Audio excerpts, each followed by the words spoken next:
সকালটা শুরু করলাম একদম কাজের মুডে। আজ রান্নাঘরটা একদম চকমকে করে ফেলবো। চিমনি থেকে কাউন্টার টপ, গ্যাস পর্যন্ত সব কিছু গুছিয়ে নেব। তোমরাও দেখে নাও আমার সাথে।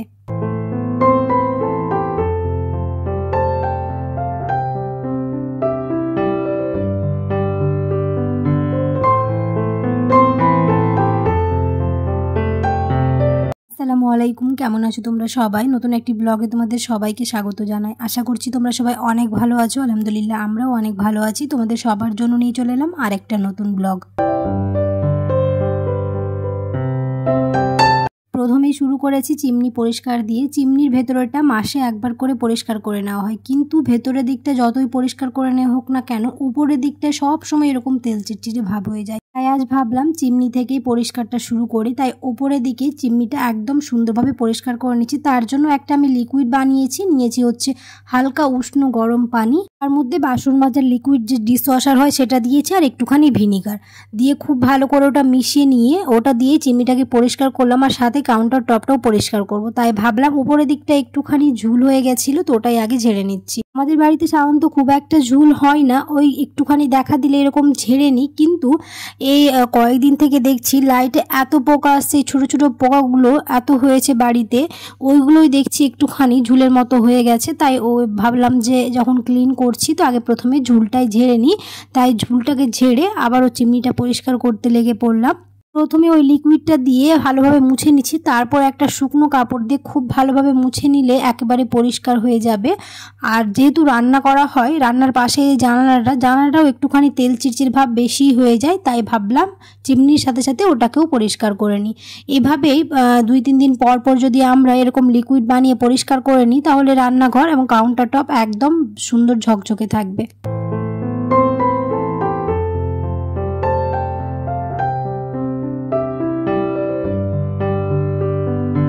ধুলো ময়লা জমে যায়, তাই সপ্তাহে একবার এভাবে পরিষ্কার করে রাখলে রান্নাঘরটা ঝকঝকে থাকে। তারপর চলে আসলাম হচ্ছে গ্যাসের কাছে। গ্যাসটাও যেহেতু রান্না হয়ে গেছে, রান্নার পরে রান্নাঘরটা পরিষ্কার করছি, তাই গ্যাসটাকেও ক্লিন করে নিচ্ছি। আমি কিন্তু আলাদাভাবে আর কিছু ব্যবহার করিনি, ওই লিকুইডটা দিয়েই পুরো রান্নাঘরটাকে পরিষ্কার করে দেখাচ্ছি। কারা কারা এরকম লিকুইড ব্যবহার করে রান্নাঘর পরিষ্কার করে রাখো, অবশ্যই আমাকে কমেন্ট সেকশানে জানিও।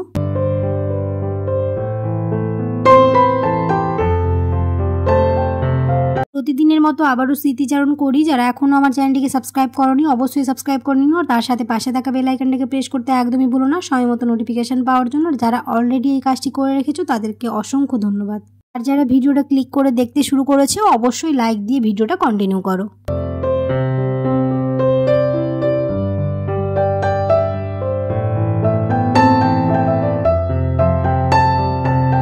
গ্যাসের পাশের কাউন্টার টপটা একটুখানি বেশি নোংরা হয়, তাই 2-3 দিন পর পর এটা ক্লিন করে নিতে হয়।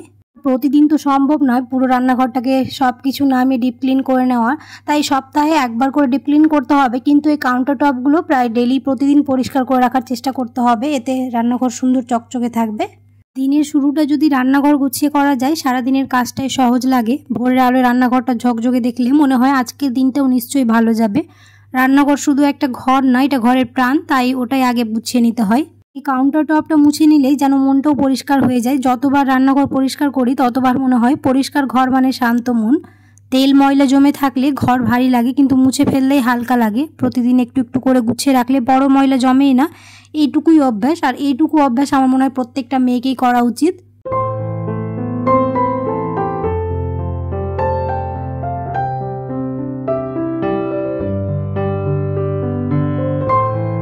ঘর বা রান্নাঘর যাই বলো, এটা শুধু কাজ নয়, এটা এক ধরনের থেরাপি। একটা ঝকঝকে রান্নাঘর মানে ঘরে শান্তি আর মনে সুখ। মেয়েদের হাতেই সব কিছু, তাই নিজের যত্ন নিজে নিয়ে গুছিয়ে রাখতে হবে।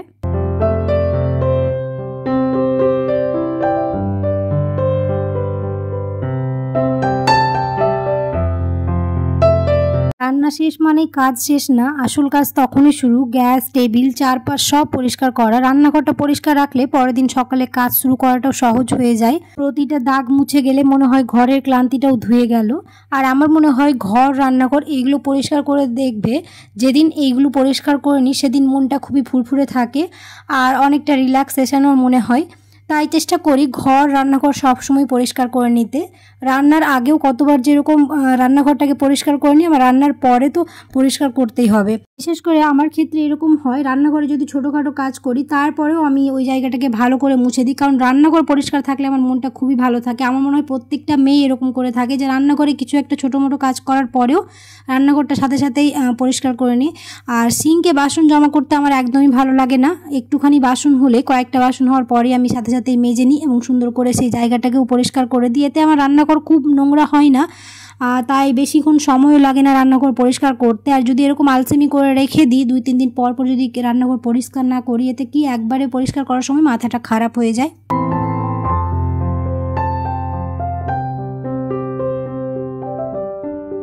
রান্নাঘরে যে কাউন্টার টপ, চিমনি এগুলোই পরিষ্কার করতে হবে সেটা নয়, তার সাথে সাথে আমাদের নিচের জায়গাগুলোও পরিষ্কার করে নিতে হবে। এই জায়গাগুলোতে সেরকমভাবে ধুলো এগুলো তো জমে না, কিন্তু একটুখানি জলের দাগ বলো বা একটুখানি কিছু পড়ে গেলে ওই দাগটা বোঝা যায়। তাই এইগুলো আমি চেষ্টা করি রান্নাঘরের পাশাপাশি সবসময় ক্লিন করে নিতে, এতে করে আর নোংরাটা জমবে না আর রান্নাঘর একেবারে সুন্দর ঝকঝকে থাকবে।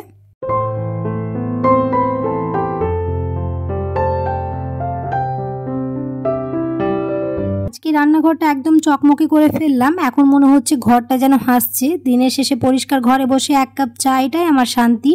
আর রান্নাঘর পরিষ্কার থাকলে ঘরের প্রতিটা কোণায় ইতিবাচকতা থাকে। সব কাজের শেষে যখন রান্নাঘরটা দেখি মনে হয় এই তো নিজের তৈরি ছোট্ট একটা স্বর্গ, কারণ প্রত্যেকটা মেয়ে দিনের আর হাফ সময় রান্নাঘরেই কাটিয়ে দেয়। তাই রান্নাঘর সুন্দর পরিষ্কার পরিচ্ছন্ন থাকলে মনটাও ভালো থাকে।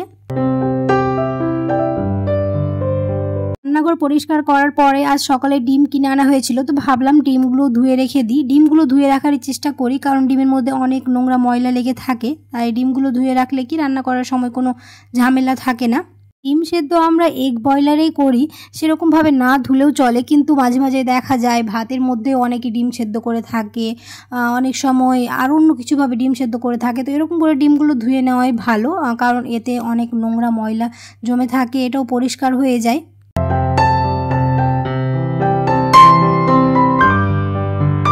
আজকে ডিমগুলোতে খুব বেশি নোংরা ময়লা লেগেছিল না, তারপরেও ধুয়ে নিয়েছি।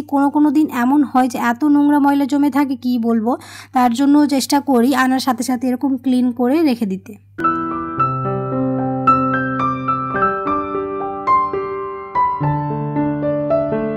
আজ দুপুরে একদম হালকা কিছু রান্না করা হয়েছে, ভাত হয়েছে আর এখানে ডাল দিয়ে কুমড়ো, আর সাথে ছিল হচ্ছে ডিম ভাজা, পাঁপড় ভাজা, আচার। এই ছিল আমাদের আজকের দুপুরের খাবার।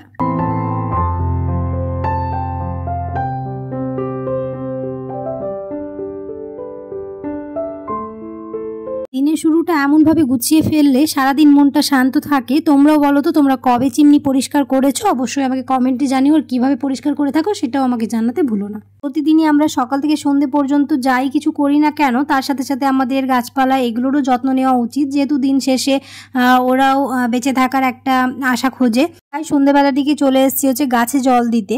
তবে আজকে একটুখানি লেট হয়ে গেল, বিকেলবেলার দিকে আর জল দেওয়া হয়নি, তাই এখনই চলে এসেছি গাছে জল দিতে। চলো তাহলে আজ এখান থেকেই বিদায় নিচ্ছি। আশা করছি আমার আজকের ব্লগ তোমাদের ভালো লেগেছে। আর ভিডিওর কোন পার্টটা তোমাদের সবচেয়ে বেশি ভালো লেগেছে অবশ্যই আমাকে কমেন্টে জানিও। আর অনেকেই আছো ভিডিও দেখে চলে যাচ্ছ, লাইক করো না, অবশ্যই লাইক করে দিও। দেখা হবে খুব শীঘ্রই পরে এক নতুন ব্লগে। সবাই খুব ভালো থাকবে, সুস্থ থাকবে, সাবধানে থাকবে। আল্লাহ হাফেজ।